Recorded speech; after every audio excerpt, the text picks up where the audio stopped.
Ladies and gentlemen, welcome to the Sheep Get Sheared podcast, home of people, politics, and popular culture. I'm your host, Austin Creed, and I want to welcome you to the morning show. Ladies and gentlemen, it's the first day of November. It's the start of a new month. You know, in the morning show, we talk about motivating, inspiring, hoping to get you off on the right foot of your day, your week, hopefully leading to the best life that you could have. However, there's one thing that I really want to focus on today. I've discussed this before, so if you listened to the show before, I don't know, some people probably haven't, but that's okay. But let me explain something. For those of you who are unaware,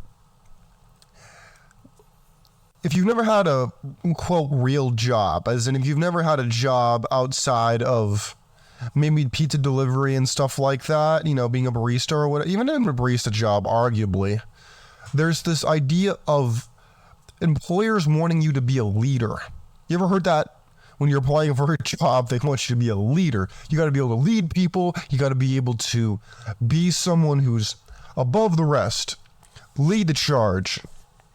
Well, people want you to lead, but let's be honest. How many times have you actually been taught how to lead something? Most people have never been in charge of a soup kitchen. They've never been in charge of really anything in their lives. They can't even get their room clean, and they want to talk about leadership. Well, let me explain something to you. The first rule of leadership is this: everything is your fault. Now, why would I say a thing like that? Well, when it comes down to leadership, if you've ever been a lead, even at a coffee shop, at like a Chick-fil-A or whatever, you know that as soon as you are in charge, whether it's one of your employees who messes up, an accident, whatever, whoever is at the top of the food chain has to take the fall. Or they will automatically get blamed by the people below them and by the people consuming or servicing their products or services. And so when it comes down to leadership, you need to be able to accept what I just told you. And that the first rule of leadership is that everything is your fault. And the first way you can add this to your life may be something you hadn't thought of. It's easy to conceptualize it kind of based on how I just described it, right? You think, oh, when I get promoted at work, or if I ever have a job like that, then that will be applicable then. Well, no, because it starts with you. If you can't lead yourself, if you can't direct yourself, you won't be horrible at leading other people. Now, what does self-leadership look like? Well, let's go back to the saying I just said. I'll say it for a third time. The first rule of leadership is everything is your fault. Now, let's apply that to your personal life. You could make a mistake. Someone else could make a mistake that involves you. It comes down to accountability. Accountability is something that no one likes to take, but like good medicine, it tastes lousy, but it will help you in your life. And if you are someone who likes to blame other people, skid past accountability, not take any kind of blame for anything, always throw someone else under the bus type garbage, you're robbing yourself of growth and you're alienating yourself from people, and you're burning a lot of bridges. Well, I'll tell you that right now. But it all comes down to, if you can't admit when you've made a mistake, or even when you could have done something better, why in the world should anybody follow you or listen to you? And how in the world are you going to be able to protect someone else if you can't even protect yourself from your own mistakes? If you make a mistake more than one time, that's your fault, because you should have learned the first time, but you didn't. Now, I'm not saying that everything that happens to you is 100% your fault. What I'm saying is you have control over your reaction to everything that you do. And whether it's 10% or 100%, you have accountability to take in every situation you find yourself in. And it's up to you to determine whether you want to play the blame game or whether you want to be a leader and accept the first rule of leadership and play by it, and that everything is your fault. It seems like it would be really counterintuitive, doesn't it? It seems like the more you would take accountability for something and admit, even if it technically wasn't your fault based on how you currently see it, if you would say, how could that be beneficial? If anything, that would be detrimental to my self-esteem, my self-confidence, my self-identity. The opposite is true, actually. In fact, when you take accountability for something, it's like placing a crown above your head. There's weight to that crown and it weighs you down. However, you now have power. You've now bestowed yourself with power. When you take accountability and say that something was your fault, you give yourself power to fix it. You give yourself up with authority to deal with whatever it was instead of just dodge it. It's like catching a fast baseball instead of just stepping out of the way. Now you have a chance to throw the ball back. You have a chance to do something with that. Whether it will help you or hurt you remains to be seen. But nonetheless, something has to be done. But when you simply sidestep accountability and you leave it for someone else, that's like skipping that last set in the gym. You're leaving gains on the table.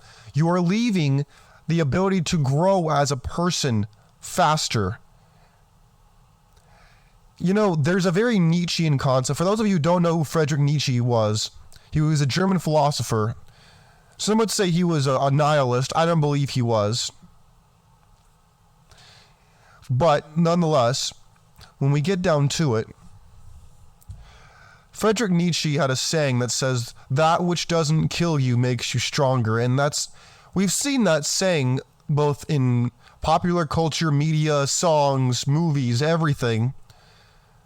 But people tend to make light of it. They don't realize that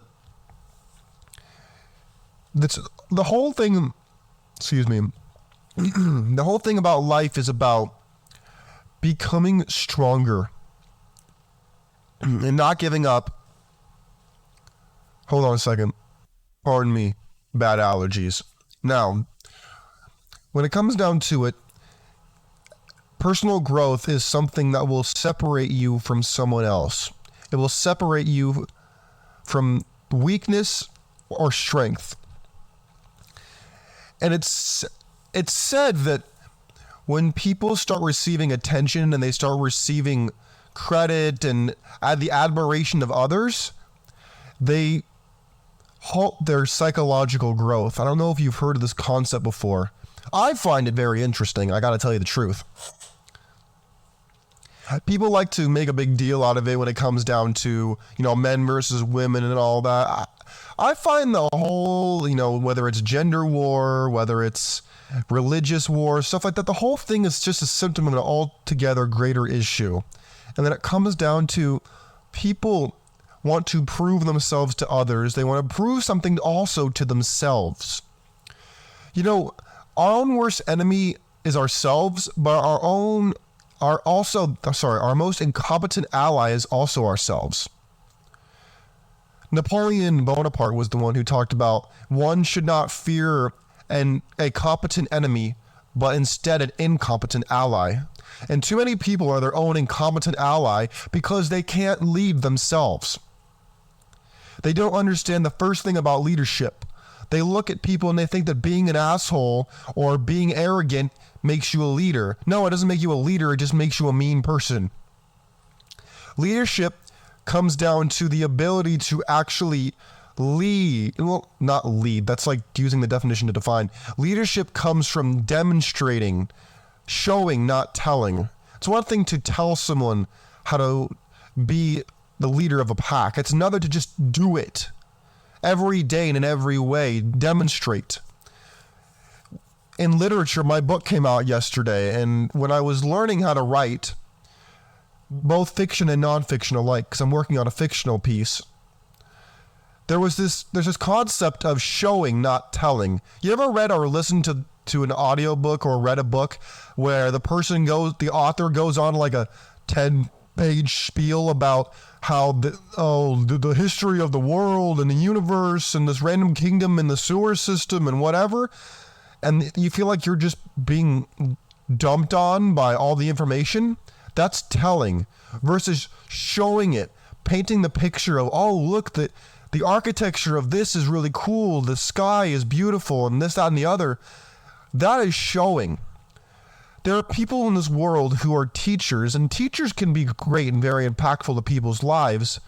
The problem is, when it comes down to it, if you are unable to show and all you can do is tell, then you have not mastered this. The reason I talk about leadership is not because I know everything. It's because every day I take accountability for the mistakes I make, for the difficult situations I find myself in, and I have no one to blame but me. When you blame someone else, whether rightfully or wrongly, for problems, you rob yourself of the opportunity to improve. And that is why I firmly believe that the first rule of leadership is to accept accountability.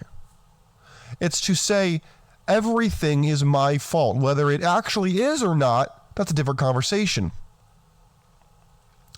But my friends, I don't want you to fall into this victimhood narrative that being a victim is a virtue of some kind, that there's superior virtues to people who are oppressed, as if there's somehow nicer people, greater people, more virtuous people. It's just not true. Weakness is not a virtue. If you're unable to harm someone, then it doesn't require virtue to be peaceful. If you're incapable of war, peace is not a virtue. If you're capable of doing it but you choose restraint, that is a virtue. That is a virtuous decision. My friends, I want you to become the best version of yourself that you can be. And I want you to win in every possible scenario, every place that you find yourself. Do not for 1 second think that life is going to take it easy on you. That you're going to be able to just skid by, everything's going to be easy, life will be pleasant, life will be good. If it is for you, maybe you're a lucky person, but you're the exception and you're not the norm. And that is why I tell you, you should never look to someone else to lead your life. Both men and women alike tend to look to someone else to tell them what to do, to bestow good fortune upon them, as if they are powerless to plant the seeds and reap the rewards themselves. Especially if you're a man listening to the show, if you think that you're winning out here by getting free things from the ladies, by getting free things from other dudes, or you're just kind of mooching off everybody, that's not winning. That's called getting scraps. So many people focus upon the harvest. They don't focus on sowing the seeds. And that's where leadership comes in. You have to be able to discipline yourself. That takes leadership. You have to be willing to sacrifice. That takes leadership.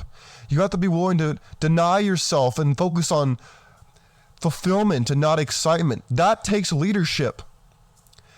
And you're not always going to make the right choices. That's part of life. But that's where leadership comes in. Instead of saying, hey, well, I would have done the right thing if not for someone else. I would have done the right thing if not for this thing that ruined it for me. I would have done it if not for fill in the blank of any person, place, thing, just what governmental agency you want to blame. You're robbing yourself of the opportunity to say that you messed up and it's not going to happen again and I'm going to be better next time. But when you blame someone else, it gives you free rein psychologically to repeat the action you just did and think that it's not an issue. Think that, oh, it's okay, it wasn't my fault, so I can do the same thing all over again, and if that one person, place, or thing is not around, it won't happen. That's just not true. It's not true. Because all it does is it robs you. And that's why I firmly believe that the first rule of leadership is that everything is your fault. We live in a very shark eat shark world out here. You know, the so-called like circle of life, you know, the Lion King thing. And if you want to play with the big boys, you want to be out here with the big sharks, then you have to be able to take accountability and lead yourself so that then you can lead other people. My friends, please do not pass over what I'm saying. This is a lesson I learned the hard way as well, and I don't want you to repeat my mistakes. I don't want you to live in a place of self-loathing either.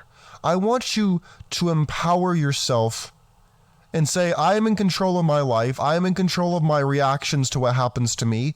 And because I am, I'm going to make it the best I can. And I'm not going to allow other people to treat me like I'm a victim. And I'm not going to label myself as a victim. My friends, you must be able to lead yourself if you are to actualize your goals in your life. Otherwise, people will exploit you, laugh at you, mock you, and frankly, you won't be able to really say anything about it because they won't be wrong. My friends, remember the first rule of leadership. I've mentioned it multiple times throughout this podcast, and I want you to not see yourself as a victim and become a victor in your life, and it's the leaders who win out here. God bless you. God bless your families. God bless America. Let's get out here and let's win the day. Let's win the battle so we can get closer to winning the war. Peace.